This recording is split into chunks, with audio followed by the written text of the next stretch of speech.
제가 다녔던 신학대학원이 경기도 용인시에 있거든요. 신대원을 다닐 적에 친구들과 함께 그 근처에 있는 순교자 기념관이 있어요. 그래서 친구들과 함께 방문했던 그때의 기억이 생각이 났어요. 순교자 기념관이 언덕바지에 있고요. 올라가면서 오른쪽에 이제 비명이 이렇게 쭉 이렇게 세워져 있고 그 박물관으로 이렇게 들어가게 되는데요. 보니까 몇몇 사람은 순교자로서 이름이 올라가고 언제부터 언제까지 그 연도가 이렇게 기록되어 있고 어떤 그 비석에는 그 묘비명도 있었고요. 근데 그때 받았던 감동은 뭐냐면 수많은 그 비석이 무명이었어요. 그리고 많은 젊은 사람들 20대, 30대 젊은 사람들의 순교가 있었다는 것에 많은 감동이 있었던 것 같아요. 한국에 예수 그리스도의 복음이 증거되어지고 그 당시는 조선 말기 아니에요? 조선에서 세국 정책이라고 외국 문물에 대해서 무조건 막는 그런 시대에 복음이 들어왔기 때문에 복음을 전하는 수많은 선교사뿐만 아니라 선교사를 통해서 예수님 믿은 사람들이 엄청난 핍박과 박해를 받게 되죠. 그 이후에도 일제강점기에도 예수님을 믿고 또 하나님을 섬기는 것 때문에 많은 사람들이 또 순교하고요. 또 6.25 당시에도 많은 사람들이 공산당에 의해서 순교하기도 했죠. 순교자 그 기념관, 그 박물관에 보면서 한국 교회가 세계적으로 유례 없이 성장 부흥하는데 이름 없이 죽어간 수많은 선교자들이 있구나. 그들의 희생과 헌신이 있구나. 그들의 희생과 헌신에 의해서 또 나도 또 믿음 생활을 하게 되고 또 주를 위해 살겠노라고 또 목사로 헌신하게 되었구나. 이런 것들을 생각하면서 그곳에 방문한 것에 대해서 큰 감동이 있어요. 개신교만 한국에서 복음을 전하다가 순교한 사람이요. 우리가 대표적으로 아는 사람은 주기철 목사님도 계시죠. 한 2,600명 정도로 추산한다 그래요. 그런데 2,600명 가운데 순교자의 명단을 아는 사람은요, 한 600명밖에 안 되고요. 2,000명 정도는 무명의 선교사래요. 순교자, 무명의 순교자라 그래요. 그리고 이거를 천주교까지 확대하면 한국에서 예수님 믿는 것 때문에 복음을 전하다가 순교한 사람은요, 한 1만 명 정도 된다고 합니다. 그리고 전체 천주교까지 다 합쳐서 순교한 자의 명단은 한 1,800명 정도 알고요. 나머지는 거의 4분의 3 정도는 이름조차 알 수 없을 정도로 순교로 희생된 수많은 사람들이 있다는 것을 알게 되는데, 그와 같이 순교한 자들 위에 오늘날 한국 교회가 세워졌다는 거죠. 그래서 2세기 초대교회 때 교부라 그래요. 교부. 저는 처음에 이게 교부라 그래갖고 교회의 아버지인 줄 알았어요. 근데 교회의 아버지가 아니라 교부. 초대교회 때 예수 그리스도의 복음이 막 증거되고 또 성경이 또 구약성경, 신약성경이 묶여지고 또 그러면서 우리가 예수 그리스도를 믿고 하나님을 믿는데 이게 교리의 아버지가 교부거든요. 그 중에 한 분이 터툴리안이 있어요. 터툴리안. 우리가 잘 알고 있는 이 터툴리안이 교리 중에서 처음으로 언급하고 확립한 교리가 뭐냐면 삼위일체 교리. 삼위일체라는 거는 트리니티는 성경에 없는 거잖아요. 근데 성경에 보면 삼위 하나님이 계시지만 한 몸이라는 것을 알 수 있는데 삼위일체라는 말은 성경에 기록되어 있지 않거든요. 그래서 이렇게 삼위일체 교리에 대해서 확립한 신학자가 터툴리안인데요. 2세기 때 신학자예요. 근데 그가 뭐라고 이야기했냐면요, 순교자의 피는 교회의 씨앗이 되고 교회는 순교자의 피를 먹고 자란다.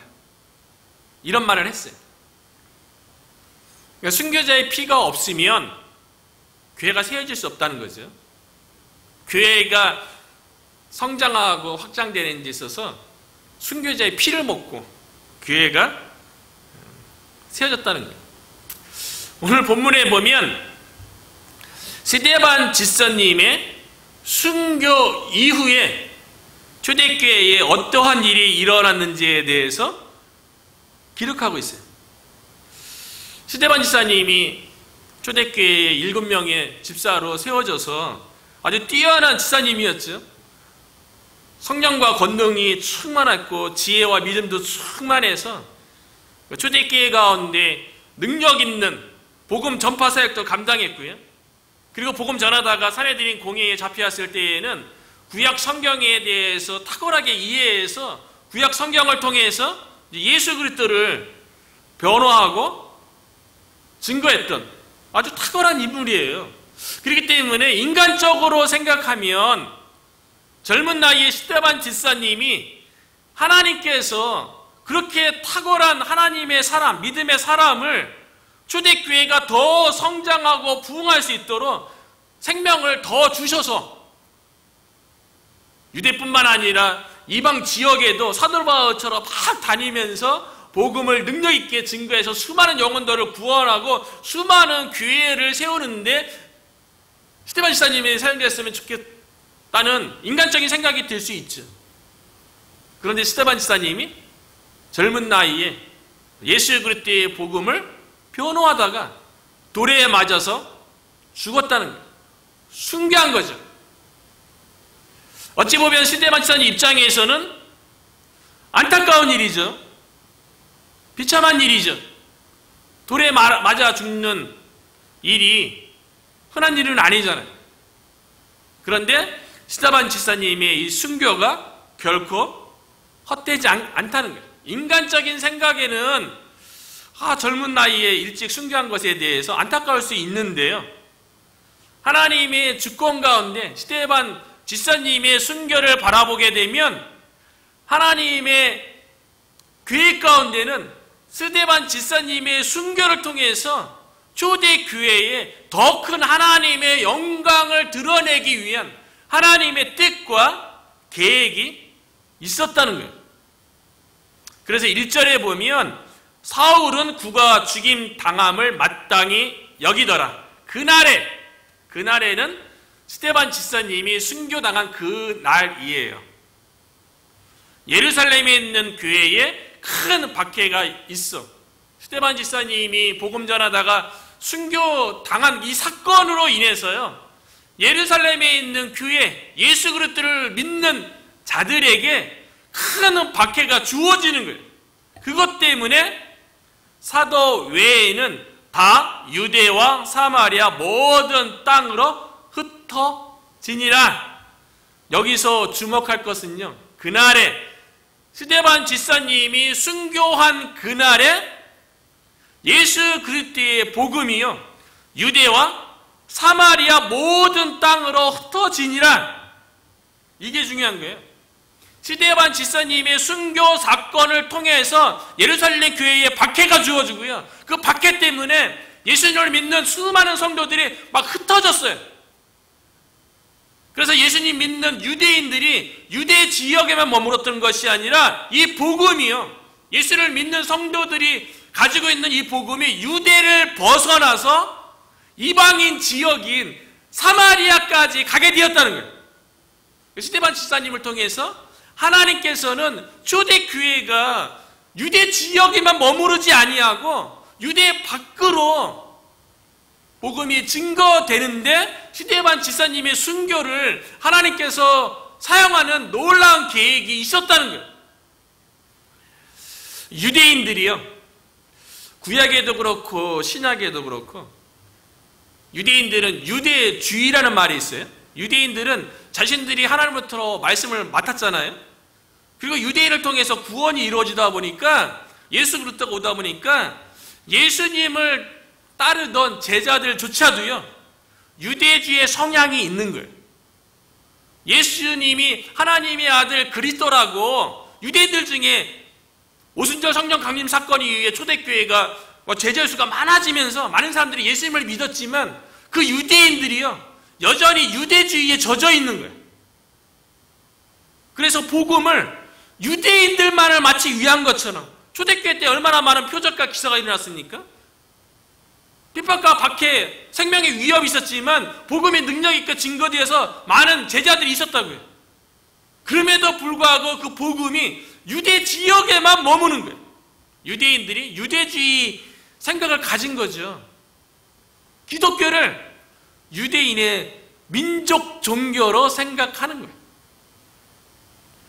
예수님을 적극적으로 따라다니고 예수님의 수제자라고 일컬어지는 사도 베드로만 보더라도요, 우리가 읽은 본문은 사도행전 8장이잖아요. 사도 베드로도요 유대주의에, 사도 베드로가 어떤 사람입니까? 오순절 성령 강림 사건 때 그 성령 강림 사건이 무엇을 의미하는지 요해서 그 시편을 통해서 얼마나 탁월하게 말씀을 증거했습니까? 그 설교를 통해서 3,000명이 회개하고 돌아오고, 또 사도 베드로가 성전에 기도하러 가다가 성전 미문에서 날 때부터 걷지 못하는 사람을 막 일으켜 나사렛 예수 그리스도의 이름으로 이렇게 세우고 놀라운 하나님의 일들을 감당했잖아요. 놀라운 복음의 능력을 경험한 사도 베드로조차도요, 사도행전 10장에 가서 이달리아 부대의 백부장인 고넬료의 한상, 고넬료에게 복음을 전하기 위해서, 고넬료는 이방인이에요. 그런데 하나님께서 사도 베드로를 통해서 고넬료에게 복음을 전하기 위해서 환상을 보여주는데, 환상 가운데 하늘에서 이제 보자기가 네 귀퉁이에 붙잡혀서 내려오는데 거기에 짐승들이 있는데 율법에 의하면 정한 짐승, 부정한 짐승이 있는 거예요. 그런데 하나님께서 뭐라고 얘기했냐면 그 부정한 짐승에 대해서 잡아먹으라, 그렇게 음성을 들려줬는데 하나님 그럴 수 없습니다. 율법에 보면 정한 동물, 부정한 동물이 이긋하게 기록되어 있는데 어떻게 부정한 동물을 먹으시라고 합니까? 근데 하나님께서 잡아먹으라 그러잖아요. 이방인에게도 복음이 증거되어야 함을 그 고넬료의 그 보자기 환상을 통해서 사도 베드로를 깨닫게 하는 거예요. 이 얘기는 뭐냐면 사도 베드로조차도 유대주의에 갇혀갖고 마치 복음이 오직 예수 그리스도가 유대인에게만 적용되는 것처럼 생각하는 게 너무 강했던 거예요. 그래서 유대 지역을 벗어나서 복음을 증거하는 일에 대해서 즐겨하지 않았던 거죠. 그런 유대주의에 붙잡혀 있는 유대인들에 의한 초대교회가 유대 지역뿐만 아니라 유대 지역을 넘어서 땅끝까지 가게 하기 위해서 스데반 집사님의 순교 사건을 통해서 초대교회에 박해를 가했다는 거예요. 오순절 성령 강림 사건을 통해서 초대교회가 탄생하기 전에 이미 예수님께서요 승천하시기 전에 제자들에게 뭐라고 얘기했습니까? 오직 성령이 너에게 임하시면 너희가 권능을 받고 예루살렘과 온 유대와 사마리아, 그 다음에 사마리아, 그 다음에 땅끝까지 이르러 내 증인이 되리라 말씀했잖아요. 초대교회가 탄생하기 전에 이미 예수님께서 성령이 임하면 복음을 증거하는 증인으로서 유대 지역뿐만 아니라 사마리아를 넘어서는 이방인의 땅끝까지 이르러서 증인이 되라고 했는데 이 말씀에 승가지 못하는 거예요. 유대주의에 갇혀 있었는데 그 유대주의를 깨부순 사건이 스데반 집사님의 순교 사건이라는 거죠. 그 어찌 보면 스데반 집사님의 순교가 안타까운 그런 사건이 아닌 거예요. 더 큰 하나님의 영광을 위해서, 더 큰 하나님의 나라의 확장을 위해서 쓰임받는 계기가 되었다는 거죠. 그렇기 때문에 스데반 집사님의 순교 사건을 하나님의 주권 아래서 해석을 하면 놀라운 하나님의 영광을 위한 사건이에요. 그걸 보면 우리들에게도 이해되지 않는 여러 가지 고난이라든가 아픔, 그런 사건들이 있죠. 근데 그 모든 것들에 대해서 우리가 하나님의 주권 아래에서 그것을 해석할 수 있는 믿음의 능력이 우리에게 필요하다는 거예요. 스데반 지사님의 순교 사건을 통하여서 초대교회가 사마리아와 다른 땅끝까지 복음이 증거되어지는 계기가 됐던 것처럼 우리의 인생 가운데 인간적인 이해로는 받아들일 수 없는 그런 고난이 있지요. 아픔과 여러 가지 사건들이 있죠. 그런데 하나님의 주권 가운데 바라보면 그 사건 가운데 숨어있는 놀라운 하나님의 뜻, 하나님의 계획이 있다는 거예요. 우리가 그걸 믿어야 된다는 거예요. 우리가 구약에서 이 하나님의 주권에 대해서 악을 선으로 바꾸는, 이해할 수 없는 고난을 하나님의 놀라운 뜻을 이루는 과정으로 쓰는 계기가 얼마나 많이 기록되어 있습니까? 자주 인용되는 것이 요셉이 형들에 의해서 미움받고 증오당하다가 형들에 의해서 미디안 상인에게 팔리는 사건 아닙니까? 원래 죽이려고 했죠. 그런데 그 사건을 통해서 그 요셉의 고난 가운데 형들에게 미움받고 형들에게 팔린, 어찌 보면 오늘날의 그 좋아하는 심리학이라든가 상담학에 의하면 요셉의 입장에서 엄청난 그 마음의 상처죠. 아픔이죠. 그런데 그 마음의 상처, 아픔, 요셉의 고난 가운데 하나님의 계획과 뜻은 뭡니까? 전 세계에 드리워지는 기근 가운데 요셉을 통해서 야곱의 가족을 구원하기 위한 계획을 위해서 요셉의 고난을 사용했던 거 아닙니까? 모세도 마찬가지죠. 애굽에서 40년 동안 왕궁에서 제국의 왕자로 살아왔었는데 어느 날 자기의 형제인 히브리인 한 명이 애굽의 갈리에서 박해를 받으니까 애굽 갈리를 죽였다가 그 사건이 바로에게 알려질까 봐 미디안 광야로 도망갔던 거 아니겠어요?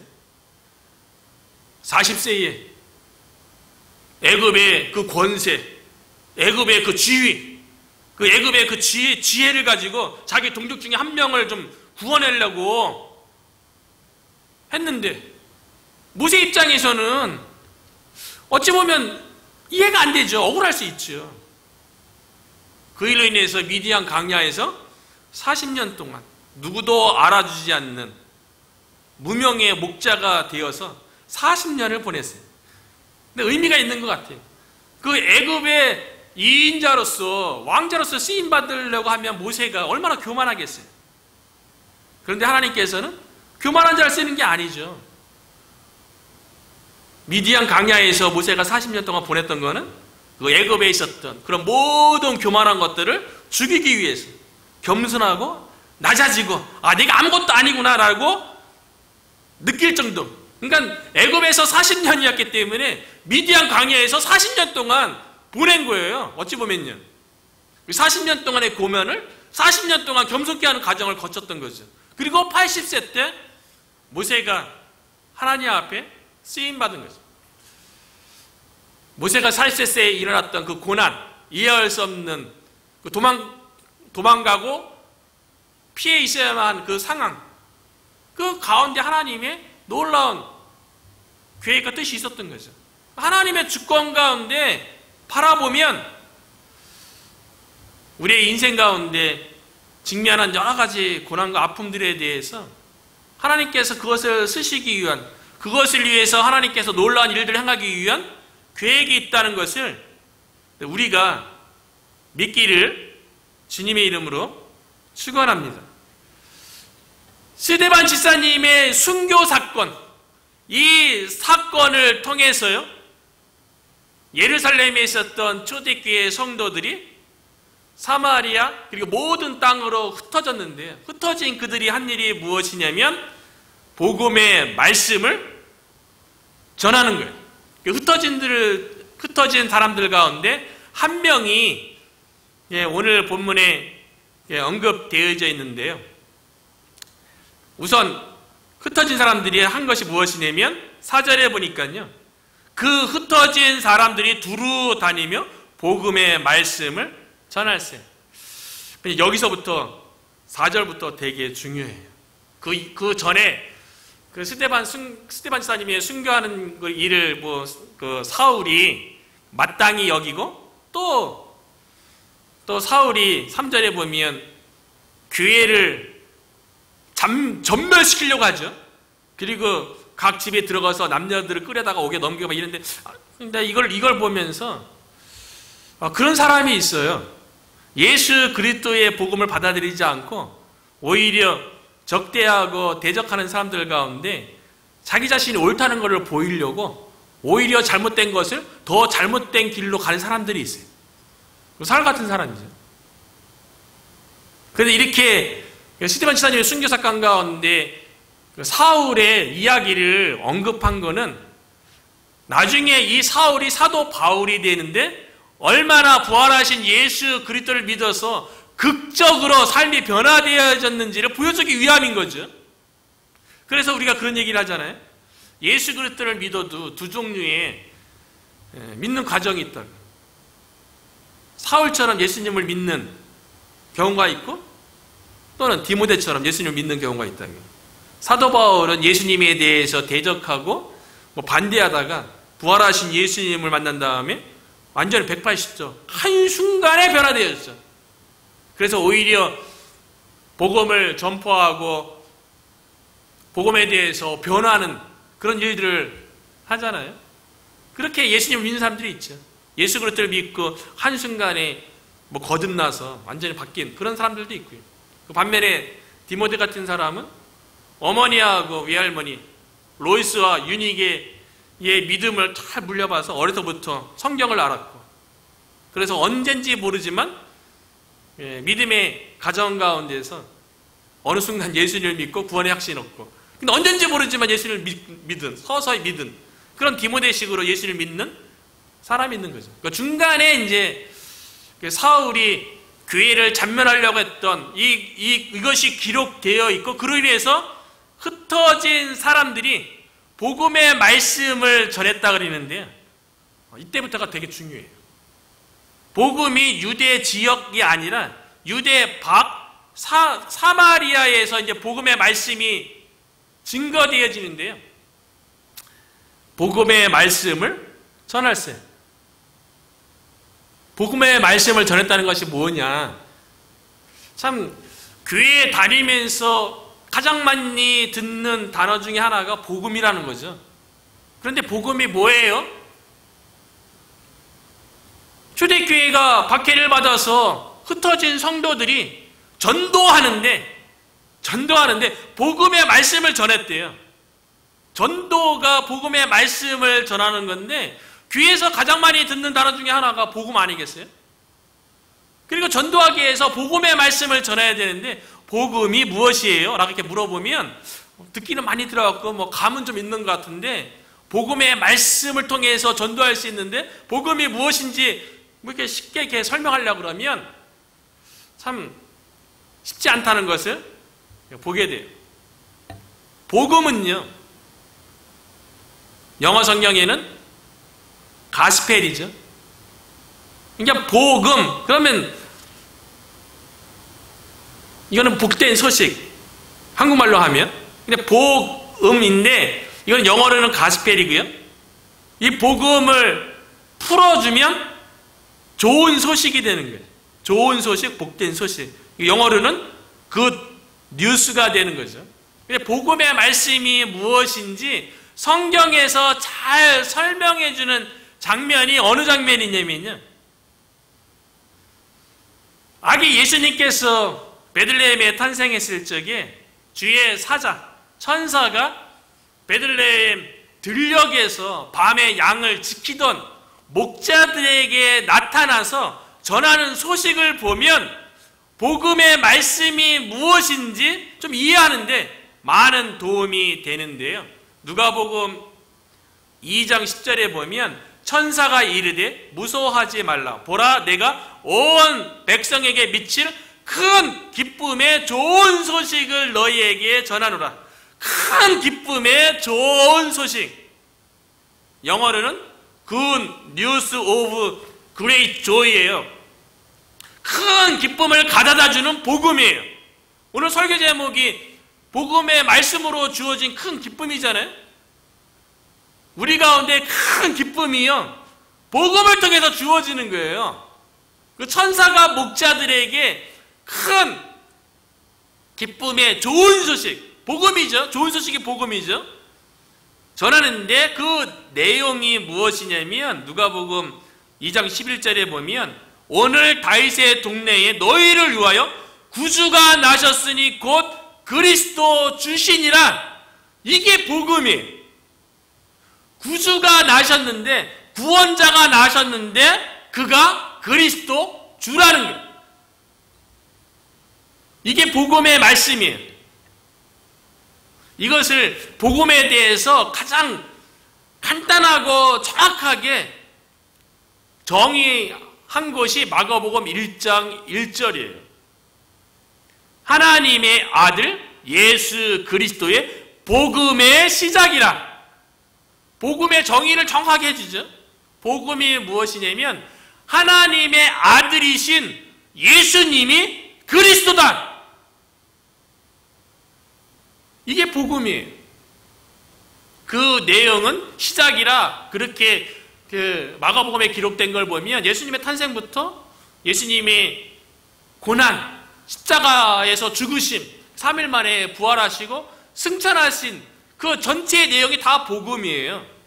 그리고 복음의 핵심, 그러면 예수님께서 십자가에서 우리의 죄를 대신해서 달려 죽으시고 3일 만에 부활했다.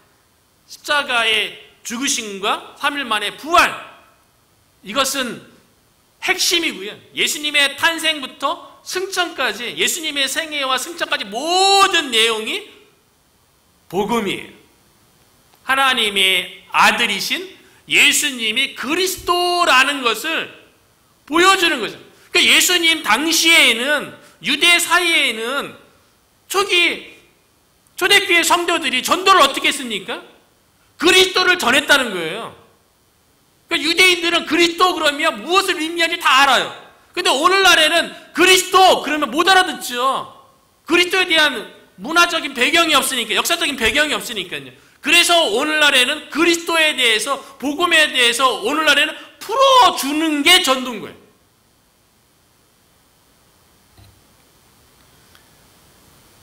그래서 5절에 보면요, 그 흩어진 사람 가운데 한 명인 초대교회의 7 집사님 중에 또 한 명인, 스데반 집사님 말고 또 한 명의 집사님인 빌립 집사님이 언급되는데, 5절에 보면 빌립이 사마리아 성에 내려가 그리스도를 백성에게 전파하니, 복음의 말씀을 흩어진 자들이 전했다고 그러는데요, 5절에는 그리스도를 전파했다는 거예요. 복음의 말씀이 그리스도를 전파하는 거예요. 똑같은 말이에요. 빌립 집사님에 의해서 성경상 공식적으로 유대 바깥에 있는 이방인에게, 사마리아인들에게 복음이 전해진 거죠. 우리가 요한복음 4장에 보면 예수님께서 사마리아로 통행하여야겠는지라, 왜냐하면 사마리아 수가성에 있는 한 여인을 만나기 위해서 야곱의 우물가에서 수가성 여인을 만나죠. 그때 수가성 여인이 뭐라고 합니까? 유대인은 사마리아인과 상종치 아니하는데 어떻게 나에게 물을 달라 하냐고 그렇게 질문하잖아요. 예수님 당시에 구약에서부터 유대인들은 사마리아인과 상종하지 않았죠. 혼합 민족인 사마리아인과 상종하지 않았는데 빌립 집사님은 이방인이고 혼합 인종인 사마리아인들에게 그리스도를 전파한 거예요. 그러니까 복음이 예루살렘과 온 유대와 사마리아 땅끝까지 증인이다라 그랬는데, 예루살렘, 유대, 그 다음에 빌립 집사님에 의해서 사마리아에 복음이 증거하게 된 거죠. 그 사마리아에서 빌립 집사님 어떻게 전도했습니까? 그리스도를 전파하니. 사마리아인도 그리스도가 무슨 뜻인지 아는 거예요. 그리스도가 무슨 뜻입니까?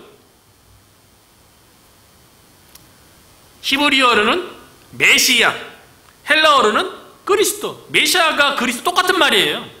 히브리어로는 메시아고 헬라어로는 그리스도인데 의미는, 뜻은 기름 부음을 받은 자라는 뜻이에요.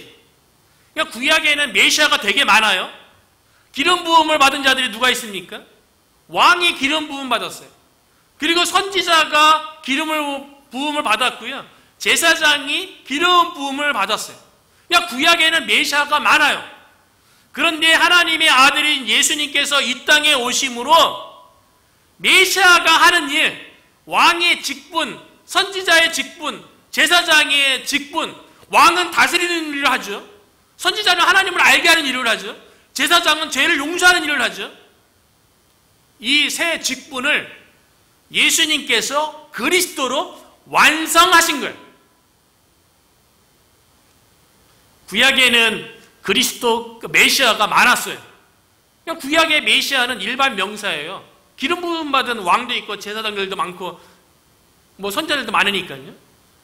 그런데 하나님의 아들이신 예수님께서 십자가에 못 박혀 죽으시고 3일 만에 부활하심으로 사도 베드로가 오순절 성령 강림 때 얘기했던 것처럼 이스라엘 너희들이 십자가에 못 박힌 예수를 하나님께서 주와 그리스도 되게 하셨느니라. 십자가에서 예수님께서 왕의 직분, 선지자의 직분, 제사장의 직분을 완성한 거예요. 그래서 십자가 사건 이후에 예수님만 그리스도가 되는 거예요. 예수님이 그리스도로서 삼등직이라고 얘기하죠.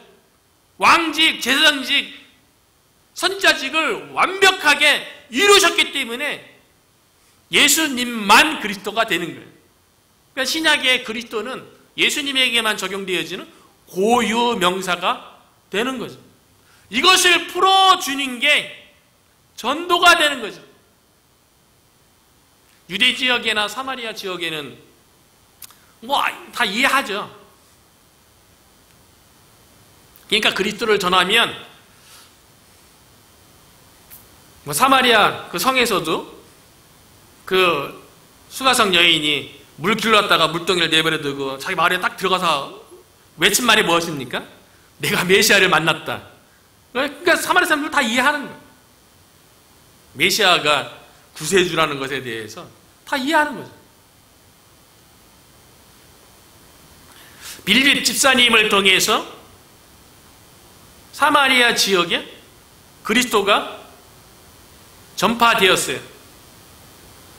그 결과 6절에 보니까요, 무리가 빌립의 말도 듣고, 빌립의 말은 그리스도를 전파한 거죠. 복음의 말씀을 전파하는 거죠. 이 순서가 너무나도 중요한 거예요. 이방인 지역으로 복음이 넘어가면서 나타난 현상, 이 순서가 너무나도 중요한데요. 복음의 말씀, 그리스도가 전파되는 게 가장 앞선 거예요. 그 다음에 표적도 일어나서 표적도 보고 한 마음으로 그가 하는 말을 따르더라. 그 다음에 복음에 대한 순종도 있는 거예요. 복음의 말씀, 그리스도가 선포되어지고 그 다음에 표적, 기적, 능력도 나타나고 그 다음에 복음에 순종하는 일이 있다는 거예요. 이 순서가 왜 중요하냐면요,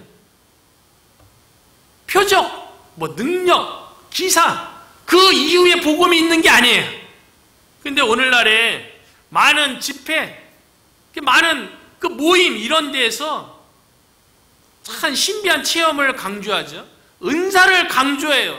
체험을 강조해요. 능력을 강조하고 기적을 볼 것에 대해서 막 충돌시키는 것을, 충돌질하는 것을 보게 됩니다.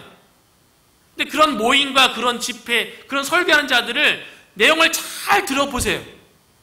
예수 그리스도의 복음에 대해서 자세히 설명하는지, 복음의 말씀, 그리스도가 전파되는 게 우선되는 거예요. 그 이후에 표적도 나타나는 것도, 능력도 나타나는 거고, 은사도 나타나고, 신비한 체험도 나타난다는 거예요.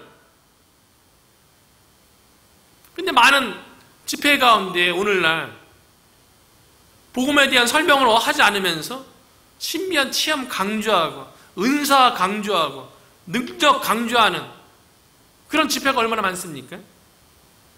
이 순서가 너무나도 중요한 거예요. 복음 안에 다 있는 거예요. 예수 그리스도 안에 다 있는 거예요. 그래서 복음의 말씀을 들었던, 그래서 복음에 순종했던 자들에게 나타났던 신비한 체험, 능력이 구체적으로 무엇인지 7절에 기록되어 있죠. 복음의 말씀이 선포되어지고 표적과 능력이 나타났는데 그것이 무엇인지 7절에 보니까요, 많은 사람에게 붙었던 더러운 귀신들이 크게 소리를 지르며 나가고 귀신이 떠나가는 역사가 나타난 거예요. 복음 가운데, 그리스도의 전파 가운데. 그리고 또 많은 중풍병자와 못 걷는 사람이 낫는, 귀신이 붙어서 나타나는 문제는 영적인 문제죠. 정신적인 문제죠. 근데 복음으로 치유된 거예요. 중풍병자나 못 걷는 자는 육체적인 질병 아니겠어요? 육체적인 질병도 복음 안에서 치유되어진 거예요. 초대교회 때에는 복음의 긴박성이 있죠. 교회가 예루살렘뿐만 아니라 이방인의 첫 지역이었던 사마리아에도 복음을 통해서 교회가 세워져야죠. 그 땅끝에서도 교회가 세워져야죠.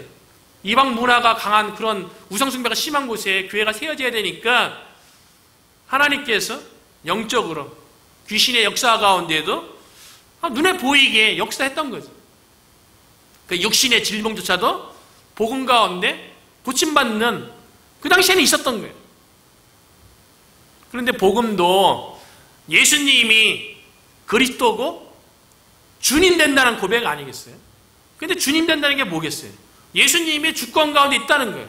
그런데 예수님의 주권은 복음 가운데에만 나타나는 것이 아니라 교회 바깥에도 세상에도 예수님의 주권이 미치죠. 오늘날에는 예수님의 주권 가운데, 복음 가운데 귀신이 떠나가는 역사가 있고요. 복음 가운데 저는 영적인 문제뿐만 아니라 정신적인 질환도 저는 오늘날에도 고침받을 수 있다고 생각을 해요.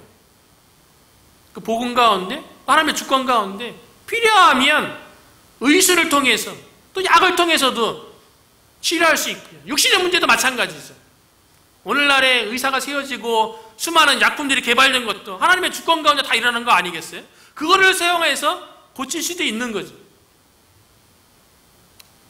복음이 사마리아 땅에 선포되었을 적에 귀신이 떠나가는 역사, 그리고 온갖 질병이 고침받는 역사가 나타났어요. 결국 복음을 통해서 그것이 영적인 문제든 육체적인 문제든 구원을 경험한 거예요. 복음 안에서요. 그래서 사마리아 성에 궁극적으로 있었던 일이 무엇입니까? 그 성에 큰 기쁨이 있었다는 거예요. 큰 기쁨이, 복음을 통해서 구원을 경험함으로 말미암아 큰 기쁨이 있었다는 거예요. 제가 미국에 처음 유학 와서 린츠버그에서 다녔던 그 학교가 리버티 대학교거든요. 근데 그곳에서 신학을 공부할 적에 그 당시에 그 대학교의 표어가 무엇이었냐면요, 기독교 대학이니까요. 제가 다녔을 적에 그 학교에 이렇게 그 표어가 붙어있고 막 그랬어요. 그 표어가 뭐냐면, 아직도 마음에 남아있는데, Jesus is enough. 예수님이면 충분하다는 거예요. 예수님으로만 충분하다. 예수님이면 충분하다는 거, 다른 거 필요 없다는 거예요. 뭐에 대해서요? 구원받는데, 우리가 직면한 문제에 대해서 예수님이면 충분하다는 거예요. 예수님의 더 필요한 게, 우리가 구원을, 죄에서 구원받고 용서함 받는데 예수님의 다른 거 필요한 거 있습니까? 우리의 열심인, 종교적인 열심이 필요하나요? 어떤 봉사가 필요하나요? 아니죠. 예수님은 충분하죠. 근데 예수님의 그 은혜 가운데 구원받은 것이 너무나도 감사해서 교회에서 봉사도 하고 복음도 증거하고 하나님을 위해서 살겠노라고 희생도 감사하고 헌신도 하게 되는 거죠. Jesus is enough. 모든 사람에게는 예수님이 필요한 거예요. 그래서 이번 주에 이렇게 돌아다니면서 편말 다시 들고 또 이제 전도를 해야 되는데, 그래서 우리 교회의 그 전도 편말에 쓰여 있는 게 뭡니까? 우리는 예수님이 필요합니다. We need Jesus. 예수님이면 충분한 거예요. 예수님이 필요하지 않은 사람은 없습니다. 이제 그 3개 갖고서 우리 교회 전도 편말이 3개 정도 있잖아요. 그런데 이렇게 하나님은 당신을 사랑하신다 이렇게 여러 가지 있는데, 근데 이렇게 저를 만났던 사람 가운데 가장 많이 듣기 좋다고 얘기했던 구절이 We need Jesus였어요. 저보고 그래요. 맞아요. 우리 모두에겐 예수님이 필요해요. 예수님 필요하지 않은 사람이 어딨습니까? 모든 사람이 죄인인데, 그리고 모든 사람이 삶에 고난이 있고 고통이 있고 어려움이 있는데, 그 예수님이면 충분해요. 예수님 안에서 모든 문제가 해결되는 거예요. 그래서 로마서 1장 16절에 사도 바울이 뭐라고 얘기합니까? 내가 복음을 부끄러워하지 않는 거예요. 왜냐하면 복음, 예수 그리스도면 이너프, 충분하니까요. 이 복음은 모든 믿는 자에게 구원을 주시는 하나님의 능력이 됨이라. 먼저는 유대인에게요, 그리고 헬라인에게로다. 헬라인은 그냥 이방인을 대표해서 얘기한 거예요. 유대인과 나머지는 다 이방인이에요. 복음이 우리에게 구원을 주시는 하나님의 능력인 줄로 믿습니까? 그러면 우리가 복음 안에서 자유하지 못할 일이 뭐 있습니까? 우리가 직면한 어떤 문제를 할지라도, 어떤 고통과 어떤 문제를 할지라도 복음이 하나님께서 우리에게 구원을 주시는 능력이라 믿는다면 우리가 복음 안에서 자유해야죠. 복음 안에서 평안해야죠. 그리고 골로새서 1장 14절부터 17절이 쭉 보니까요, 영어 성경에는 이렇게 기록되어 있더라고요. 예수님에 대해서 14절에는 그 아들 안에서 우리가 구속 곧 제사함을 얻었노라. 그렇죠. 복음 안에서 우리가 다 구속 곧 제사함을 받았죠. 그리고 그 예수님에 대해서 그는 보이지 않는 하나님의 형상으로서 만물이 예수님으로 말미암아 창조되었고 예수님을 위해서 창조됐다는 거예요. 그래서 골로새서 1장 14절부터 17절까지 영어 성경에 보니까 딱 축약해갖고요, 뭐라고 영어 성경에 딱 돼 있냐면 Jesus is all sufficient.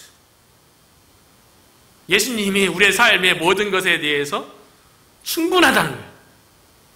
예수님이면 충분한 거예요.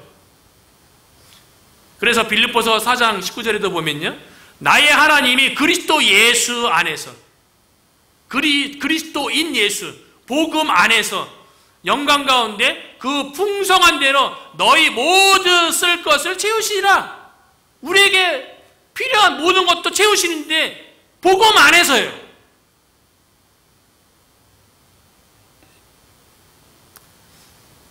복음의 말씀이 선포되어지고 그리스도가 전파되었을 적에 사마리아 성에 귀신 붙었던 자들은 귀신이 큰 소리 지르며 떠나가고요, 육체적인 질병이 있던 자들은 복음 안에서 다 고침을 받고 복음 안에서 구원을 경험하고 그 성에 큰 기쁨이 있더라. 이 큰 기쁨을 우리가 예수 그리스도로 인해서 복음 안에서 우리가 먼저 누리고 있는 거 아닙니까? 예수님 믿을 때만 누리는 것이 아니라 복음 안에서 날마다 누려야죠. 그리고 세상 가운데 불신자들이 예수가 필요 없다고 생각하면서 세상의 물질 가운데 살아가는 그들에 대해서, 사망의 길로 가고 심판의 길로 달려가는 저들에 대해서 우리가 복음으로 인해서 주어지는 큰 기쁨이 있다고, 우리 교회를 통해서 올 한 해 동안 열심히 전파해서 이 몽고메리 가운데 사마리아 성에 큰 기쁨이 있더라, 이렇게 기록된 것처럼 몽고메리 카운티 가운데 우리 교회를 통해서 선포되는 복음을 인해서 큰 기쁨이 있다라는, 하늘나라에 만약에 그런 생명체이기 때문에 그렇게 우리 워싱턴 성도교회를 통해서 기록되기를 주님의 이름으로 축원합니다.